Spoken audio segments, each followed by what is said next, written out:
नमस्कार, मैं वरुण कुमार। आप देख रहे हैं अमर उजाला उत्तर प्रदेश पर यूपी की बात।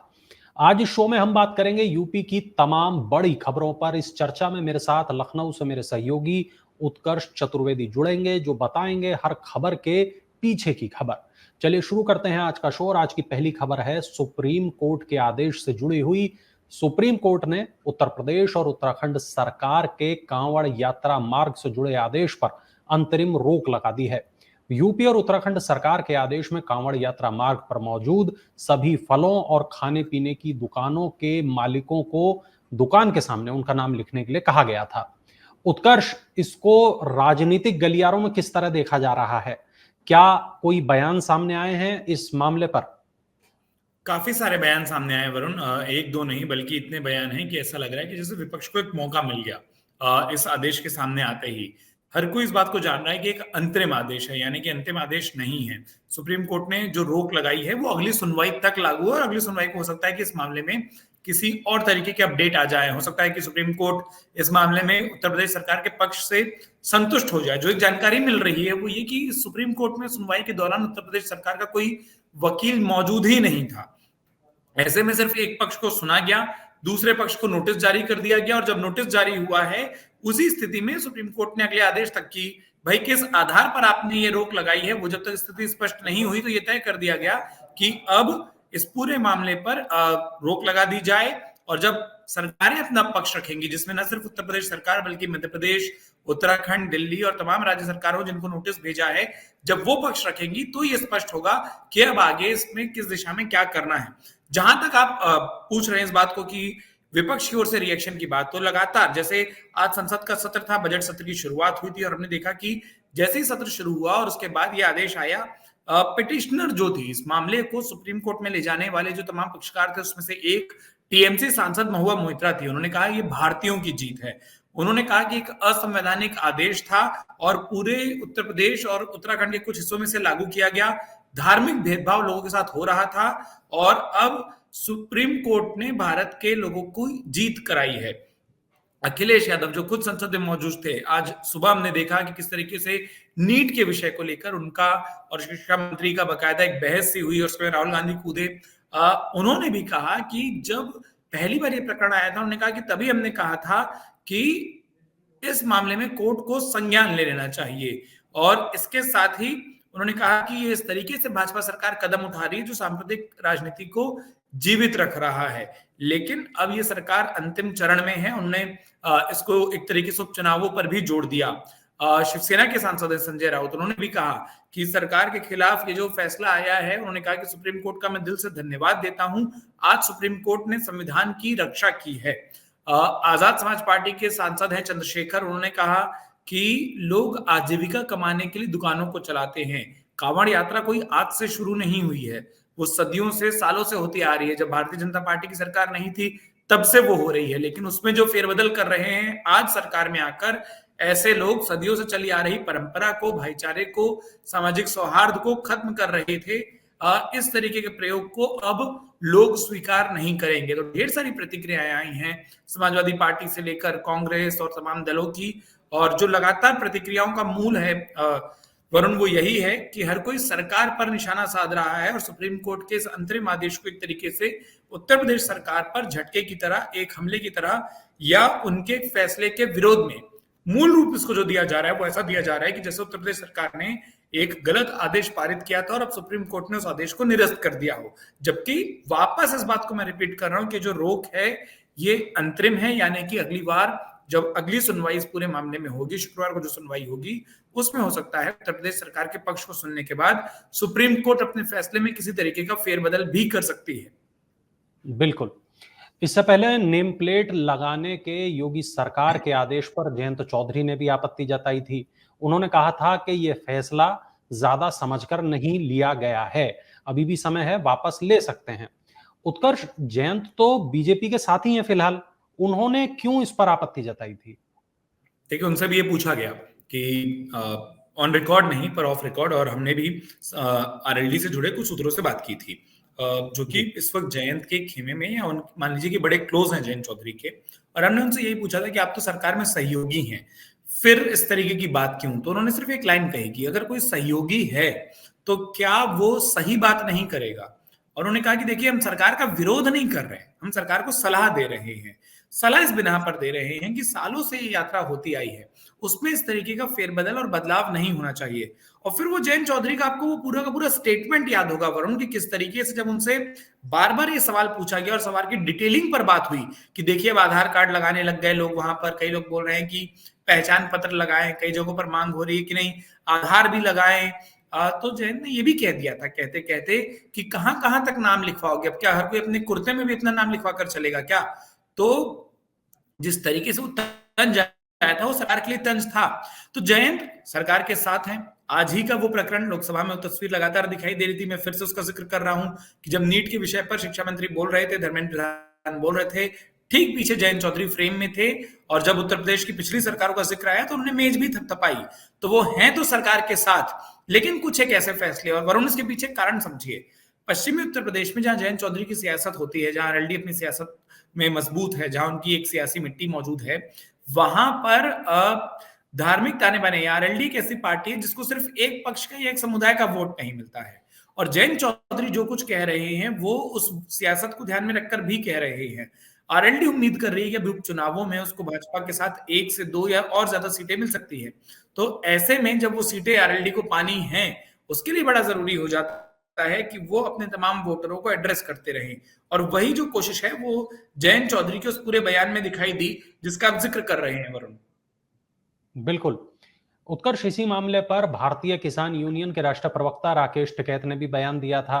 उन्होंने कहा था कि सरकार जातिवाद का जहर घोलकर समाज को तोड़ने की बड़ी साजिश कर रही है।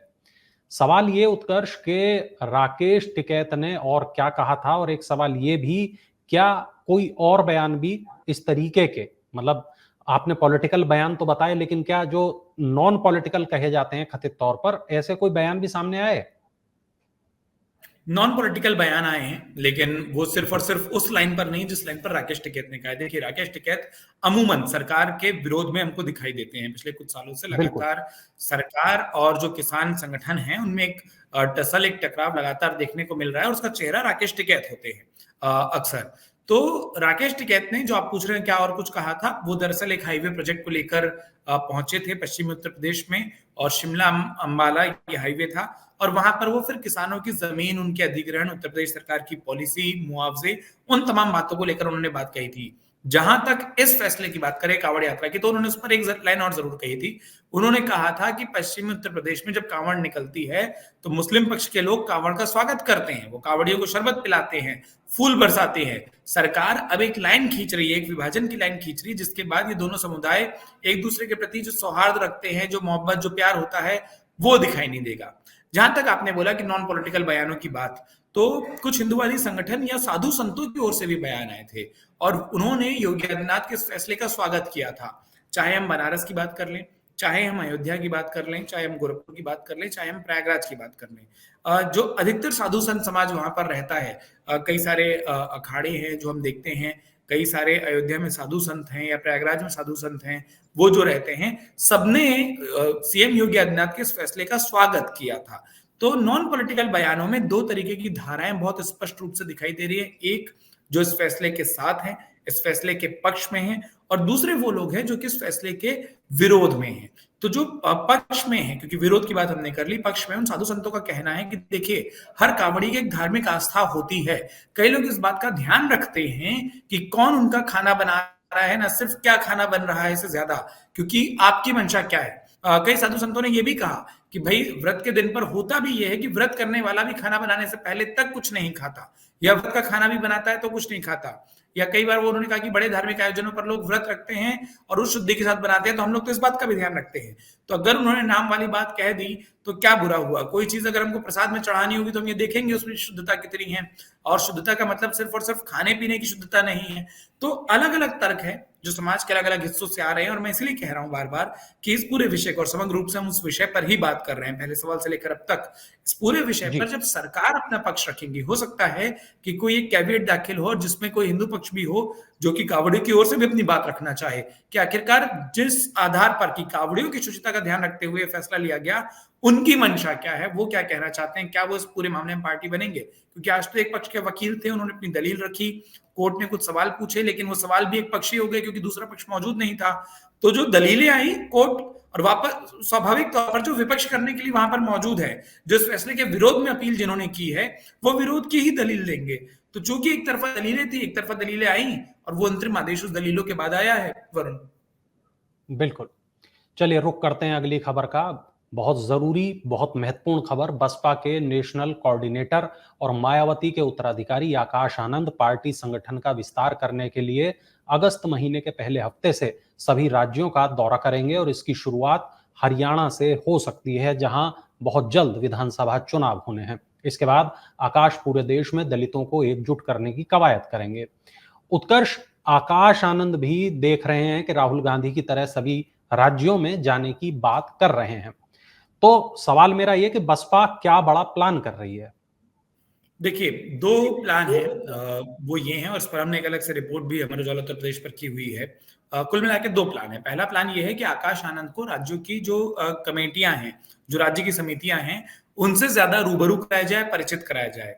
एक बात आपको ध्यान होगा, जब हम आकाश आनंद के भविष्य को लेकर चर्चा कर रहे थे और मैंने कहा था कि देखिए एक नेशनल मीटिंग होनी है और उसके बाद फैसला होगा, और उस नेशनल मीटिंग की ही तस्वीर थी जिसमें आकाश आनंद अपनी बुआ के पैर छूते हैं और मायावती घोषणा करती हैं कि आकाश आनंद दोबारा उन सारे पदों पर लौट रहे हैं। उस मीटिंग से एक दिन पहले और एक मीटिंग हुई थी जो उत्तर प्रदेश की मीटिंग थी, और उस मीटिंग के फीडबैक का मैं जिक्र करना चाहता हूं क्योंकि कई बार हम उन बातों को भूल जाते हैं। उस फीडबैक के बारे में मैंने आपको बताया था कि कई लोगों से मेरी बात हुई थी और एक फीडबैक मायावती के पास ये पहुंचा था कि आकाश आनंद को लेकर पार्टी के नए उम्र के कार्यकर्ताओं में जो नया काडर रेडी हो रहा है उसमें बड़ा क्रेज है। वो आकाश आनंद की प्रचार स्टाइल से बड़े प्रभावित हैं। भले ही मायावती उनकी प्रचार स्टाइल की कुछ बातों से असहमत हुई हों, तो वो उन्होंने उनको शायद नाराजगी अपनी जाहिर की, पद से हटाया, वो नाराजगी दिखी भी और उसके बाद वापस लाया है। तो यानी कि वो मैसेज कन्वे हो गया कि क्या नहीं करना है, लेकिन जो कुछ वो कर रहे थे को मोटा मोटा पसंद किया जा रहा था। तो एक पार्टी के विस्तार के लिए, क्योंकि पार्टी में नई पीढ़ी के लोग जब तक नहीं जुड़ेंगे पार्टी का विस्तार नहीं होगा। पुराने कार्यकर्ताओं की उम्र होते जा रही है, अपनी सीमाएं हैं, नया जो वर्ग है वो कहीं और खसकता दिखाई दे रहा है। चंद्रशेखर इसमें एक बहुत बड़ी चुनौती है बसपा के लिए, खासतौर पर उत्तर प्रदेश की सियासत के मामले में। तो पार्टी को चाहिए, बसपा को चाहिए था कि एक युवा चेहरा रेडी हो और उसको संगठन में तरजीह मिले। आकाश आनंद का वेटेज कैसे बढ़ेगा? जब वो संगठन को जानेंगे, जब वो कुछ उसमें फेरबदल करेंगे, जब वो कुछ चीजों को चुनेंगे, जब वो लोगों को जोड़ेंगे, अपनी एक टीम तैयार करेंगे, तो वो चीजें उनको फ्री हैंड मिले के लिए प्लान पूरा बनाया गया है। इस प्लान की शुरुआत हरियाणा से होगी जहां विधानसभा चुनाव है और बसपा चुनावी मैदान में भी है एक सहयोगी की भूमिका में। वहां पर आकाश आनंद की भूमिका बड़ी महत्वपूर्ण होने वाली है वरुण। और बसपा सूत्रों से जो हमने बात की है, ये तक पता चला है कि आकाश आनंद वहां प्रत्याशी चयन में भी महत्वपूर्ण भूमिका में रहेंगे। फाइनल फैसला भले ही मायावती करे, लेकिन आकाश आनंद प्रत्याशियों का चयन करेंगे, ये बात बहुत स्पष्ट है। तो धीरे धीरे आकाश आनंद की तवज्जो को बढ़ाने की और साथ में पार्टी को समझने, पार्टी संगठन को समझने और उनके फीडबैक के आधार पर यह भी हो सकता है कि जब आकाश आनंद का ये पूरा देश भर के अलग अलग राज्यों का भ्रमण पूरा हो तो मायावती पार्टी के अलग अलग राज्यों में मौजूदा संगठनों में भी बड़े बदलाव करें जो फीडबैक के आधार पर होगा। तो आकाश आनंद लोगों के बीच में जाने, अपनी पैठ को बढ़ाने और पार्टी के भविष्य के लिए रणनीति को तैयार करने, ये तीन बड़े एजेंडे हैं जो एक साथ साधने की कोशिश है इस देशव्यापी दौरे के साथ। बिल्कुल। चलिए अगली खबर भी बसपा से ही जुड़ी हुई है। बसपा सुप्रीमो मायावती ने सरकारी कर्मचारियों के राष्ट्रीय स्वयंसेवक संघ की शाखाओं में जाने पर लगे प्रतिबंध को हटाने का विरोध किया है। उन्होंने कहा कि यह निर्णय देश हित के परे और राजनीति से प्रेरित है। यह निर्णय संघ के लोगों का तुष्टीकरण करने वाला है। उत्कर्ष, ये क्या मामला है और मायावती ने इस पर क्या कुछ कहा है? देखिए, ये केंद्र सरकार का एक आदेश है, जिस आदेश के तहत दरअसल आरएसएस की जो शाखाएं होती है उस पर सरकारी कर्मचारियों के जाने पर रोक लगी हुई थी। और हम सब जानते हैं कि शाखाएं, संघ ये कहता है कि वो सार्वजनिक मेल मिलाप का एक कार्यक्रम है, वहां पर सभी लोग आए, उसमें कोई पॉलिटिकल भाषणबाजी नहीं होती। संघ से जुड़े कई लोगों का ये तक कहना है कि भाई उसमें हम लोग कई सारे सामाजिक विषयों पर बात करते हैं। तो केंद्र सरकार ने एक नोटिफिकेशन जारी किया और जो रोक लगी हुई थी, और ये 58 साल पुराना, करीब 6 दशक पुराना आदेश था, उस आदेश को वापस ले लिया। और एक दौर में जब संघ को लेकर कई सारे विचार आए थे तब ये रोक लगी थी। मायावती ने कहा कि 58 साल से लगी इस रोक को हटाने का निर्णय ये देश हित से परे है, राजनीति से प्रेरित है और संघ, और ये स्क्रीन पर हम वो ट्वीट दिखा भी रहे हैं कि संघ के तुष्टीकरण का निर्णय है ताकि सरकारी नीतियों और इनके अहंकारी रवैये को लेकर लोकसभा चुनाव के बाद जो तलखी है वो दूर हो। और इसका अर्थ ये है कि मायावती एक इशारा कर रही है, वो इशारा ये कर रही है कि संघ में और भाजपा में दूरी आई है, वो कटाक्ष यहां कर रही हैं और ये दूरी ठीक हो इसलिए संघ के फेवर का फैसला भारतीय जनता पार्टी ने किया है। लेकिन इसके बाद वो एक ज्यादा बड़ी चिंता दिखाती है जिसको लेकर आज उत्तर प्रदेश ही नहीं देश भर की कई विपक्षी पार्टियों ने भी अपने अपने रिएक्शन दिए। उन्होंने कहा कि सरकारी कर्मचारियों को संविधान और कानून के दायरे में रहकर निष्पक्षता के साथ काम करना चाहिए। ये जो दूसरा ट्वीट इस वक्त हम स्क्रीन पर दिखा रहे हैं, उन्होंने कहा कि कई बार आरएसएस की गतिविधियां राजनीतिक हैं और एक पार्टी के लिए काम करने वाली हैं और ऐसे में अफसर जब वहां बैठेंगे तो हो सकता है कि वो उसी तरीके की चीजों से प्रेरणा ले रहे हों। तो ये दो इशारे हैं जो मायावती कर रही हैं। एक वो इस बात इशारा कर रही हैं कि अगर सारे आईएएस अफसर या सारे अफसर संघ की शाखाओं में जाने लगेंगे तो वो संघ की विचारधारा से मिल जाएंगे, और दूसरा उन्होंने कहा कि संघ को खुश करने के लिए भाजपा का फैसला है। दो तरीके के तंज हैं जो चिंता है जो साफ दिखती है। चलिए अब समाजवादी पार्टी की बात करते हैं। समाजवादी पार्टी ने यूपी विधान परिषद में लाल बिहारी यादव को नेता प्रतिपक्ष घोषित किया है। वहीं मोहम्मद जासमीर अंसारी उपनेता बनाए गए हैं। उत्कर्ष, लाल बिहारी यादव को ही ये जिम्मेदारी क्यों सौंपी गई? दो तीन कारण है वरुण। सबसे पहला कारण तो एक राजनीतिक मजबूरी है। मजबूरी ये है कि समाजवादी पार्टी के पास विधान परिषद में, और ये बात हमारे कई दर्शकों के लिए समझना जरूरी है कि उत्तर प्रदेश में दो सदन है, लोकसभा और राज्यसभा की तरह। विधान परिषद अपर हाउस हो जाता है और विधानसभा वहां जहां विधायक चुनकर आते हैं। विधान परिषद में दरअसल समाजवादी पार्टी के विधायकों की संख्या बेहद सीमित है, बेहद कम है। ऐसे में उनके पास बहुत विकल्प है नहीं। और अब ये जो विधान परिषद में अपना नेता बनाया गया है, ये भी इतने बाद में, या इस खबर पर हम डिस्कशन इसलिए कर रहे हैं, ऐसा नहीं है कि विधान परिषद का गठन अभी हुआ हो। बात यह है कि विधान परिषद में हालिया चुनाव हुए और वो अलग अलग स्तरों पर चुनाव होते हैं। तो जो कुछ नए मेंबर आए उसमें समाजवादी पार्टी का थोड़ा सा जोर बढ़ा है, और समाजवादी पार्टी का जोर बढ़ने के बाद ये स्थिति बनी कि अब समाजवादी पार्टी अपना नेता बना सकती है। इससे पहले तक समाजवादी पार्टी के पास ये ताकत ही नहीं थी संख्या बल के आधार पर कि वो विधान परिषद में अपना नेता विरोधी दल बना सके। देखिए 5 मई को चुनाव हुए थे और उसमें 13 पदों के लिए जो चुनाव हुए थे इसमें सपा को 3 सीटें मिली थी, और 3 के हिसाब से जो 10 की संख्या हो गई थी। इससे पहले समाजवादी पार्टी के सिर्फ 7 विधायक विधान परिषद में थे। 10 संख्या होने के बावजूद, क्योंकि बाद ही कोई नेता प्रतिपक्ष रखता है और इसीलिए ये बात हुई। एक और कारण ये है कि नेता प्रतिपक्ष का दर्जा पाने के लिए लाल बिहारी यादव इससे पहले कोर्ट गए थे, क्योंकि उनको पहले भी एक बार प्रस्तावित किया गया था। वो मामला संख्या बल के आधार पर खारिज हुआ था, उसको उन्होंने चैलेंज किया था संख्या वाली बात को, और वो कोर्ट चले गए थे। अगर मान लीजिए कोर्ट इस मामले में कोई फैसला सुना देता और अंडर ट्रायल मामला, अब तो हालांकि संख्या पूरी हो गई, समाजवादी पार्टी का कोरम पूरा हो गया, पर अगर इस बीच सुनाता या उसके बाद भी सुनाता, उस फैसले को वापस नहीं लिया जाता, तो ऐसी स्थिति बन जाती कि एक व्यक्ति नेता विपक्ष बनने के लिए कोर्ट में है और दूसरे व्यक्ति को अगर समाजवादी पार्टी बना देती तो टकराव की हालत होती। तो पहला 10 विधायकों में ही चुनाव करना था, विकल्प बहुत कम थे, उसमें भी सीनियरिटी से लेकर तमाम बातों को देखना था, और दूसरा एक एंगल कोर्ट का था। तो आप ऐसी स्थिति में नहीं रह सकते कि आज आप किसी को बनाए और कल को कोर्ट किसी और के पक्ष में फैसला दे दे और फिर आपको नियुक्ति करनी हो, भले उसके बाद आप इनसे इस्तीफा करवाएं और चीजें घुमा कर रखें। तो इस स्थिति या इस टकराव से बचने के लिए समाजवादी पार्टी ने एक साथ ऐसा फैसला किया जो दो हितों को साध रहा है। बिल्कुल। चलिए रुक करते हैं अगली खबर का। यह खबर भी समाजवादी पार्टी से जुड़ी है। समाजवादी पार्टी के अध्यक्ष अखिलेश यादव ने बदायूं के पूर्व सांसद सलीम इकबाल शेरवानी का इस्तीफा नामंजूर कर दिया है। फरवरी में राज्यसभा टिकट वितरण में पीडीए की उपेक्षा का आरोप लगाते हुए सलीम शेरवानी ने पार्टी के महासचिव पद से इस्तीफा दे दिया था। उत्कर्ष, ये मामला क्या है, क्यों जरूरी है सलीम शेरवानी समाजवादी पार्टी के लिए? बड़ा दिलचस्प है ये मामला। मतलब हमारे जो दर्शक इस वक्त देख रहे हैं, सलीम शेरवानी ने इस्तीफा कब दिया था पहले ये जान लीजिए। उन्होंने फरवरी में इस्तीफा दिया था। अब क्या चल रहा है? जुलाई।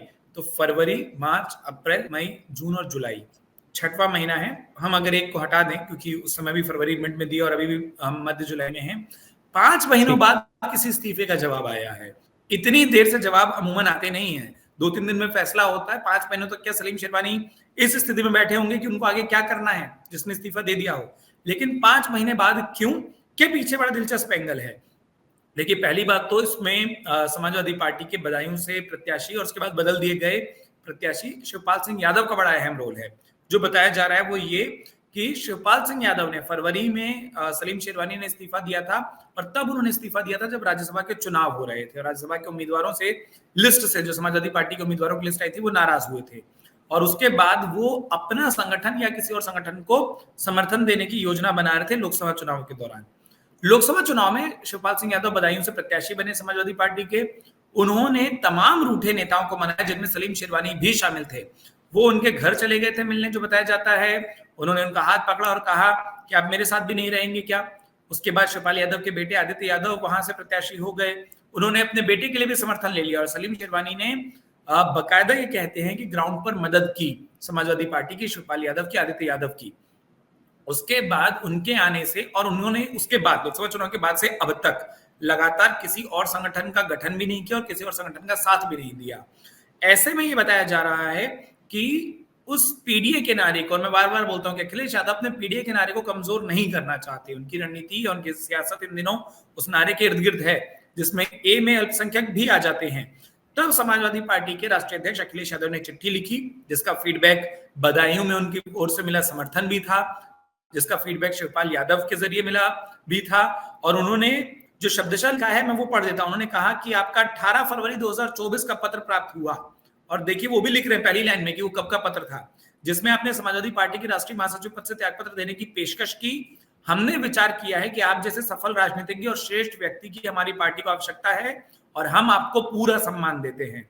मैं आग्रह करता हूं कि आप समाजवादी पार्टी में रहकर यथावत पहले जैसा सहयोग करते रहें और समाजवादी पार्टी के हित में अपना इस्तीफा वापस ले लें। और मुझे लगता है कि अब इस पर सलीम शेरवानी बड़ी पॉजिटिव प्रतिक्रिया भी देंगे, क्योंकि जब चुनाव में वो साथ दे दिए इस्तीफा देने के बाद, तो अब तो अलग होने की बात ही नहीं आती है। जब अखिलेश यादव कुछ चिट्ठी लिख रहे हो, उनको श्रेष्ठ बड़ा नेता और सम्मान की बात कर रहे हो, तो मुझे नहीं लगता कि नाराजगी होगी। वो इस पत्र का एक बड़ा खूबसूरत जवाब दे भी देंगे। बिल्कुल। मुख्यमंत्री योगी आदित्यनाथ ने जनता दर्शन में आए लोगों को आश्वस्त किया कि उनके रहते किसी को चिंता करने की जरूरत नहीं है, हर हाल में सबकी समस्या का समाधान कराया जाएगा। उत्कर्ष, जनता दर्शन में कितने लोग आते हैं? क्या ये जितने लोग आते हैं, क्या ये सीएम से मिल पाते हैं? एक सवाल ये भी कि सीएम ने इस मौके पर क्या कहा, क्या एक्शन लिया? देखिए, आज जो जनता दर्शन जिसकी हम बात कर रहे हैं, जहां पर ये बयान आया, जहां पर ये बात आई है, ये गोरखपुर में हुआ था। और गोरखपुर में जनता दर्शन मुख्यमंत्री योगी आदित्यनाथ जब जाते हैं, गोरखपीठ में जब वो रहते हैं, जो तस्वीरों में हम देख रहे हैं, वहां काफी संख्या हो जाती है वरुण। उसका कारण ये कि कई लोग मुख्यमंत्री से मिलने आते हैं। जब उनको पता चलता है मुख्यमंत्री गोरखपुर में मौजूद हैं, तो वो अपनी समस्याओं को लेकर पहुंचते हैं। इसके अलावा अब मंदिर में भी, उस मठ में भी लोग बहुत मौजूद होते हैं, और जब उनको पता चलता है कि योगी आदित्यनाथ जी वहां पर आए हुए हैं, तो वो उनसे मिलने चले जाते हैं। तो कई बार कई लोग मिलने के उद्देश्य से ही जाते हैं। अगर आप देखेंगे, हर व्यक्ति ऐसा नहीं होता जिसके हाथ में चिट्ठियां हो, कई ऐसे भी होते हैं जो कि मिलने पहुंचे होते हैं। लेकिन मुख्यमंत्री योगी आदित्यनाथ से जो बताया जा रहा है आज, और जो हम तस्वीरों में देख पा रहे हैं कि देखिए एक कतार को सुन रहे हैं, उसके पीछे एक और कतार है, वहां पर भी लोग बैठे हैं। करीब 300 लोग मौजूद थे जिनसे वो मिल रहे थे। इस दौरान बच्चे भी हैं, जैसा मैंने आपको कहा कि दर्शन के लिए कई लोग पहुंचते हैं और उनको पता चलता है कि मुख्यमंत्री वहां मौजूद हैं, तो वो उनके पास पहुंच जाते हैं। और बच्चों के साथ मुख्यमंत्री योगी आदित्यनाथ अलग रूप में नजर आते हैं। वो चॉकलेट बांट रहे होते हैं, वो नाम पूछ रहे होते हैं, स्कूल पढ़ाई के बारे में पूछ रहे होते हैं। लेकिन जो आपने कहा कि एक्शन क्या हुआ, दरअसल मुख्यमंत्री के साथ एक पूरा अमला होता है अधिकारियों का जो मौजूद होता है। अभी वो तस्वीर में नहीं दिख पा रहा, लेकिन आप देखेंगे जो लोग चिट्ठियां पकड़ रहे हैं हाथ में, उसमें भी अलग अलग विभाग के अधिकारी होते हैं। गोरखपुर के डीएम से लेकर एसपी से लेकर प्रशासन के कई, अभी देखिए इस तस्वीर में आपको कुछ चेहरे फिर भी दिखाई दी जो अगल बगल चल रहे हैं, और ये तमाम लोग जुटे होते हैं। अब ये देखिए, अभी अगर इस तस्वीर का मैं विश्लेषण करूं, जो दिख रही है कि पीछे किसी ने चॉकलेट पकड़ाई और महिला के गोद में एक बच्चा बैठा है। तो जहां बच्चे हैं वहां चॉकलेट मिलेंगी, जहां बड़े हैं तो अलग अलग मामले आते हैं। अगर भूमि से जुड़ा कोई मामला है, अगर इस तरीके का विवाद है जो थाने तहसील से जुड़ा है, तो पुलिस प्रशासन के अधिकारियों को मिल जाता है। अब आप देखते रहिए, इस तस्वीर में साफ दिख रहा है कि अधिकारी चिट्ठी पकड़ते जा रहे हैं, और हर अलग चिट्ठी पर वो एक शब्द या नोटिंग बताते हैं, और वो आगे ट्रांसफर होती है उन अधिकारियों को।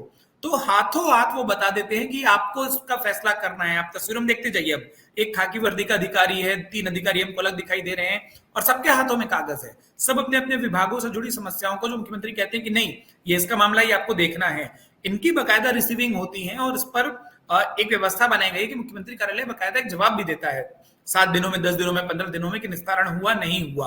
और अगर खुदा ना खास्ता ऐसी कोई परिस्थिति बने तो मुख्यमंत्री योगी आदित्यनाथ के स्वभाव को भी हम जानते हैं कि अगर कोई व्यक्ति आकर ये बताए कि मैं आपके पास आया था और समस्या का समाधान नहीं हुआ, तो फिर जो मैं आपको अक्सर कहता हूं कि फिर वो अधिकारियों पर गाज गिरनी तय मानी है वरुण।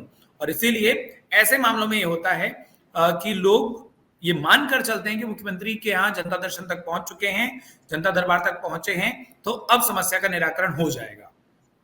बिल्कुल। यूपी में बाढ़ से कई जिले प्रभावित हैं, बहुत से किसान भी इससे प्रभावित हैं, तमाम जनता इससे प्रभावित हुई है। उत्कर्ष, बाढ़ को लेकर यूपी से क्या अपडेट हैं, क्या खबरें सामने आ रही हैं, सरकार क्या कर रही है? देखिए, एक दो अच्छे और एक दो ऐसे अपडेट हैं जो चिंता की बात है। अच्छे अपडेट ये हैं कि कई जिलों में जो अति वर्षा वाली स्थिति थी वो कुछ हल्की हुई है। अलग अलग कारणों से जो दबाव है वो भी उत्तर प्रदेश के ऊपर से उस तरीके से मौसम का दबाव नहीं है, और जो अति वर्षा हो रही थी जिससे कि जो पानी कम नहीं हो रहा था कई प्रभावित जिलों में, वो अब कम होने लगा है। तो ये तो अच्छी बात है। जो चिंता की बात है वो ये है, जो मैंने आपसे पहले भी कहा था कि अब 20 जिले ऐसे हैं और 5 लाख के आसपास के संख्या है जो कि इस पूरे बाढ़ से प्रभावित है उत्तर प्रदेश की। और वो 5 लाख लोग जो हैं उनके पास वो जीविका या आजीविका को दोबारा शुरू करने का मॉडल अब तक नहीं मिला है। वो अब तक सरकार के बनाए कैंपों में या तमाम उन तरीके की चीजों पर आश्रित हैं। जो घर डूब गए थे वो अभी तक उस तरीके से सही नहीं हो पाए। पानी निकासी हुई लेकिन वहां पर आप कह लीजिए कि जो मरम्मत की जरूरत है, जो खेतों में पानी आया, जो पशु हानि हुई है, उन तमाम चीजों से रिकवरी अब तक नहीं हो पाई है। और ऐसे में सरकार अपने ओर से मुआवजा दे रही है। मुआवजा मिलने के बाद वरुण, अगर आपको और मुझे पैसे मिल जाए लेकिन व्यवस्था शुरू करने में, उन तमाम चीजों को तैयार करने में जो वक्त लगता है वो वक्त जरूर लग रहा है। एक चिंता की बात जो और है, जो मैंने आपसे कहा कि वो ये कि बताया जा रहा है कि इस हफ्ते के बीच में फिर से एक बार जो अधिक वर्षा वाली स्थिति वो हो सकता है उत्तर प्रदेश में निर्मित हो, क्योंकि जो मानसून की हमने कहा था कि कम दबाव वाली बात है, एक बार मौसम विभाग ने आशंका जताई है कि एक बार फिर से वो अत्यधिक दबाव वाली स्थिति बन सकती है और उसके बाद ये जो पूरी परिस्थिति है उसमें बदलाव आ सकता है। बिल्कुल। चलिए, बहुत शुक्रिया उत्कर्ष इस तमाम जानकारी के लिए। उम्मीद है कि ये तमाम खबरें, तमाम जानकारी हमारे दर्शकों को पसंद आई होगी। कल फिर मिलेंगे यूपी की बात के एक नए एपिसोड के साथ। तब तक के लिए नमस्कार। अगर आप ये वीडियो YouTube पर देख रहे हैं तो हमारे चैनल को सब्सक्राइब करें और बेल आइकन को दबाना ना भूलें। अगर आप Facebook पर ये वीडियो देख रहे हैं तो हमारे पेज को लाइक करें।